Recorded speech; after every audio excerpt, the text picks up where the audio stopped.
ஒரு கணவன் அவங்க மனைவிக்கு பிறந்தநாள் பரிசா ஒரு காரை வாங்கிட்டு போறாரு. அந்த காரோட சாவிய சர்ப்ரைஸா அவங்க மனைவி கிட்ட கொண்டு போய் கொடுக்கறாரு. அதை பார்த்ததும் அவங்க மனைவிக்கு ரொம்பவே சந்தோஷம். அது கூடவே தேவையான லைசன்ஸ், ஆர்சி புக்னு எல்லா டாக்குமெண்ட்ஸையும் ஒரு சின்ன பையில போட்டு அவங்க மனைவி கிட்ட கொடுக்கறாரு. இதெல்லாம் உனக்கு தேவையான டாக்குமெண்ட்ஸ், எப்பவுமே கார்லயே வச்சுக்கோ அப்படின்னு சொல்றாரு. அது மட்டும் இல்லாம, இன்னைக்கு உன்னோட பிறந்த நாள்.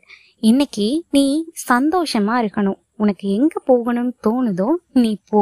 உனக்கு என்னெல்லாம் பண்ணணும்னு தோணுதோ நீ பண்ணு. நான் உனக்கு பதிலா இன்னைக்கு குழந்தைங்கள பாத்துக்கிறேன். இன்னைக்கு நீ சுதந்திரமா சந்தோஷமா இருக்கணும் அப்படின்னு சொல்றாங்க. அந்த மனைவிக்கு ஆச்சரியமும் சந்தோஷமும் ரொம்பவே இருந்தது. காரை எடுத்துக்கிட்டு கொஞ்ச தூரம் போறாங்க. ஒரு கட்டத்துல ரோடு ரெண்டா பிரியுது. எந்த பக்கம் போகலாம் அப்படின்னு சொல்லி குழம்பிக்கிட்டு வண்டியை ஓட்டிட்டு இருந்தவங்க தன்னையும் அறியாம ஒரு போஸ்ட் மரத்துல கொண்டு போய் இடிச்சிட்டாங்க. நல்ல வேலையா அவங்களுக்கு எதுவுமே ஆகல. ஆனா கார் ரொம்ப நெளிஞ்சு போயிடுச்சு. அவங்களுக்கு கையெல்லாம் நடுங்க ஆரம்பிச்சிருச்சு. ஐயோ, புது காரை இப்படி கொண்டு வந்து இடிச்சு வச்சிருக்கோமே, அவரு என்ன நினைப்பாரு, அவரு என்ன சொல்லுவாரு, அவர் எப்படி எடுத்துப்பாருன்னே தெரியலையே, அவரு இனிமே என்ன தனியா விடுவாரா, இந்த காரை நான் எப்படி சரி பண்றது, அவர்கிட்ட இத பத்தி சொல்லலாமா வேணாமா, எப்படி அவருக்கு தெரியாம இதெல்லாம் நம்ம சரி பண்ண போறோம், தெரிஞ்சா என்ன ஆகும் அப்படின்னு அவங்க மனசுக்குள்ள பல கேள்விகள் ஓடிக்கிட்டே இருக்கு. வேற வழியே இல்லாம அவங்க கையெல்லாம் நடுங்க. அவங்க மெதுவா வெளியில வந்து பாக்குறாங்க. கார் ரொம்பவே வளைஞ்சிருக்கு. ஒரு கட்டத்துல ரொம்ப குழப்பத்தோட நின்னுட்டு இருக்காங்க. கண்கள்ல இருந்து கண்ணீர் வலியுது. அந்த சமயத்துல போலீஸ் அங்க வந்துடுறாங்க. இவங்க கிட்ட ஆர்சி புக்கோ லைசன்ஸையும் கேக்குறாங்க.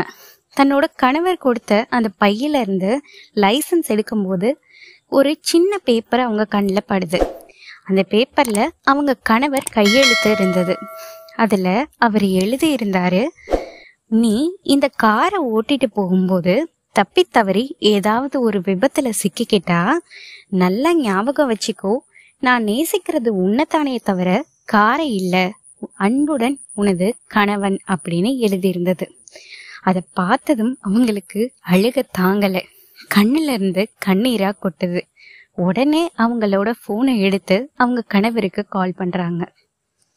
நம்ம பொருட்களை நேசிக்கிறோம், மனுஷங்களை பயன்படுத்துறோம். ஆனா எப்போ மனுஷங்களை நேசிச்சுட்டு பொருட்களை பயன்படுத்துறோமோ அப்பதான் நமக்கு வாழ்க்கை சந்தோஷமா இருக்கும். எந்த பொருளா இருந்தாலும் நம்ம எப்ப வேணாலும் வாங்கலாம். ஆனா நம்ம செலவு பண்ற நேரத்தையும் சந்தோஷத்தையும் காலத்தையும் எதாலையும் வாங்க முடியாது. ஒரு பொருளுக்காக வீட்டுல இருக்கவங்களை காயப்படுத்தாம அவங்களுக்காக வாழ ஆரம்பிங்க. உங்க லைஃப் ரொம்பவே சந்தோஷமா இருக்கும். பொருட்கள் எல்லாம் பயன்படுத்தலாம், மனுஷங்களை எல்லாம் நேசிக்கலாம்.